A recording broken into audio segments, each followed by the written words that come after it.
Introducing the 2025 Archville Blue Streak Marching Band led by Field Commanders Alana Trace and Adeline Nafsiger. This season we bring you a single story told episodically over 10 weeks. Last week, Holmes and Watson examined the ruins of Defiance County's power grid and debunked the ghostly voices of Archville schools as diversion attempts from the real thefts taking place on campus. After witnessing the massive electrical cable theft, nearly a week passed for Sherlock and Watson without incident. Potential witnesses refused to tell what they knew, and their silence fueled Holmes' frustration even more. The detective found himself actually hoping that the perpetrators of the crimes would come out and play again, simply to have something more to investigate.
Watson, said Holmes finally, we may be chasing too hard after the dramatic instead of following the simple.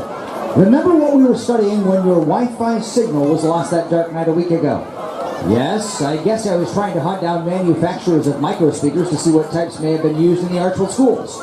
Exactly. The Archville Elementary, my dear Watson. I believe we need to return there. This time, we need to consider who could and would possibly go to such lengths to create ghosts as a way to divert reasonable educators from seeing what was happening right under their noses. It's time we get eyes on that Kung Fu club for ourselves.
Before the performance had finished, Sherlock and Watson had discreetly left the building. Something had caught the detective's attention, a small detail, nearly insignificant. The aroma of the air in the room smelled stale. The air ducts, Watson. We haven't followed that lead. Why would a perpetrator create phantoms for the purpose of stealing air ducts at a commercial building? The rising heat has made this room feel as if we're walking on the sun. We have to consider the ducts if we're going to piece this case together.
Ladies and gentlemen, the Archwood Blue Streak Marching Band. This has been episode 4 of our 10-episode series. Thanks to McKenna Whitaker as Sherlock, Adam Cobb as Watson, and the Kung Fu Tumblers, McKenna Bickle and Anna Shields. Join us tomorrow night for the Defiance Band Spectacular at Fred Brown Stadium to see the first half of this story in its entirety. Also join us at Blue Streak Stadium September 26th for the next new episode as Holmes and Watson pull pieces together and get dangerously hot on the trail of the culprit. Catch all previous episodes on the YouTube at the Archwood Blue Streak Band's channel and subscribe.